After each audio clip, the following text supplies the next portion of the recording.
bait pretty stiff and hard that makes it very difficult to get a hook through it.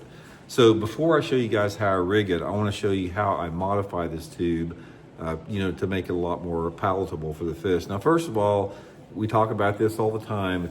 Any other bait, guys, you got to rough this bait up. You got to bring that salt to the surface here. Now, by doing this, when you bring the salt to the surface, it's going to make this tube a lot more pliable and soft. So your hook penetration is going to be better. It's going to look more natural. Your hook's going to come through the bait a lot better. So just work it up a little bit here. And here's the difference. Here's the same tube side by side.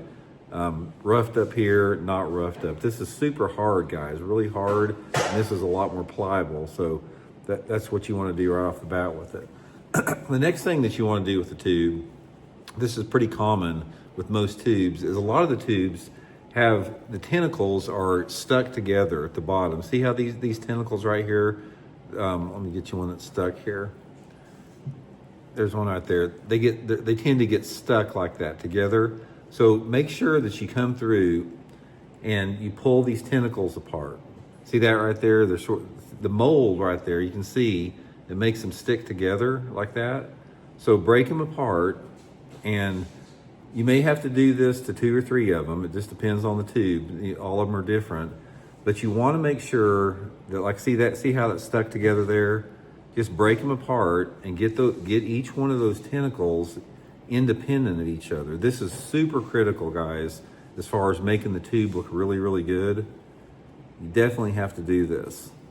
Doesn't take that long. I mean, like I said, some of them are different than others, but you want to get them, by breaking those tubes up there, it gives that tube a lot better action. Okay, the next thing you want to do is you want to take 2 or 3 of the tentacles of the tube and you want to pinch them in half.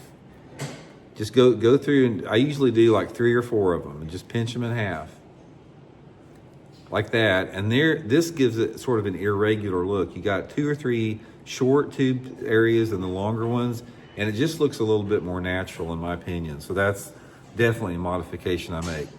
Next thing you want to do is get you a pair of scissors, and you want to cut up about halfway up into the tube, like this. You want to open it up, just like that.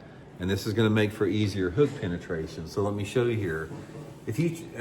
I'll give you an example of what I'm talking about. Now, if there's one modification you really have to make, it's cutting that tube up the halfway mark, because it's definitely going to help you land a lot more fish. If you don't do that, when you rig a tube, you got to penetrate both sides of the tube. But if you cut the tube, you just got to penetrate one side, so your hookups will go way up.